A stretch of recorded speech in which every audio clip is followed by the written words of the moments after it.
Hey guys, so today we're going to be talking about color harmony, what it is, why it's important. We're going to talk about a couple of examples of it.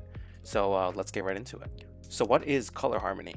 Color harmony is the combination of displayed colors that communicate or interact with one another to create a pleasing effect. It means that you have colors in a painting or a photo that either contrast or complement each other in a very harmonious way. They interact and create a very pleasing effect. So here's an example of a color wheel, a picture of it.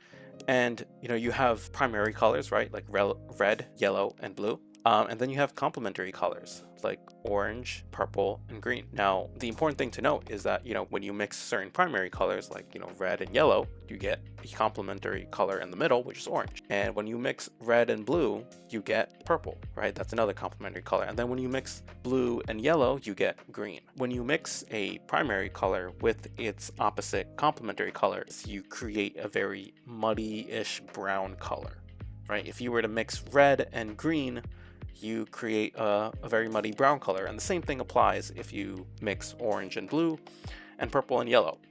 If you were to desaturate them, and here is an example of a more desaturated color palette, you see that the colors, they start to interact a certain way, and this is what I'm talking about here. You have a very warm color in the middle, and you have cooler colors right surrounding it on both sides. And since they're desaturated enough, they move closer to one another, and therefore they can interact with one another. It creates this sort of effect, a visual effect that you can clearly see here. So here's an example of a painting by Monet that I think uses color harmony pretty well. What Monet was trying to do is he was trying to paint this sort of a misty effect of dawn at this certain location that he would go to on a rowboat. He really used some desaturated colors to achieve that effect, right?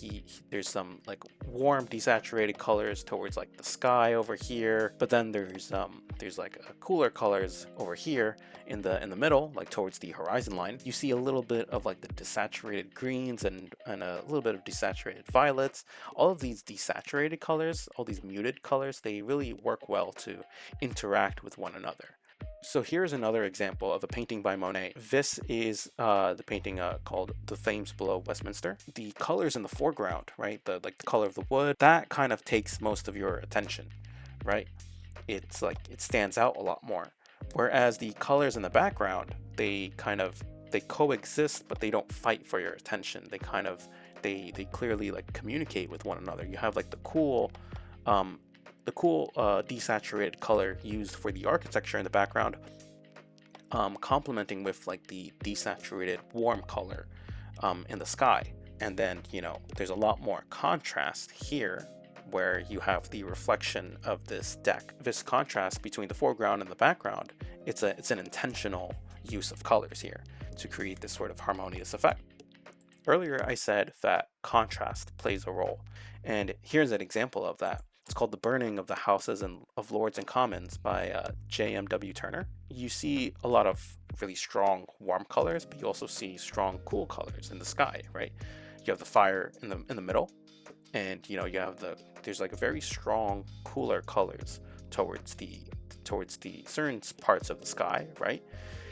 But in most areas, a lot of the colors, there are very desaturated areas where the warm and the cool, they kind of interact and blend with one another. You see like some strong cool colors in the sky.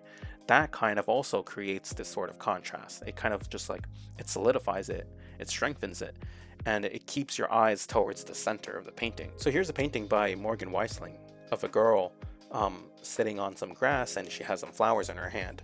And here's a good example of color harmony. You have some cooler shades of green in the grass, but you also have some warmer shades of green in the background, right? You have in the foreground, there's like some cooler greens, a little bit of blue here. And these colors, they complement very well with the blues in her dress. So you see this kind of connection of colors here between the cool colors in her dress and the cool colors in the grass and the shade, right? As well as the cool colors in the flowers behind her. You can see the very warm greens, the yellowish, the yellows that you see here, right? They really contrast very well with the with the cool colors in your dress, right? It makes it appear more blue. There's a little bit of like color connection going on here, right? With different cool colors and different warm colors, but there's also a little bit of contrast going on here, and it makes certain warm colors stand out, which of course, you know, going to the center of the painting, right? You have the very bright yellow, which really stands out and takes most of your attention. This is a great example of color harmony. If you guys like the video, like and subscribe. Let me know what you guys think in the comments. I'll see you guys in the next video. Thanks for watching.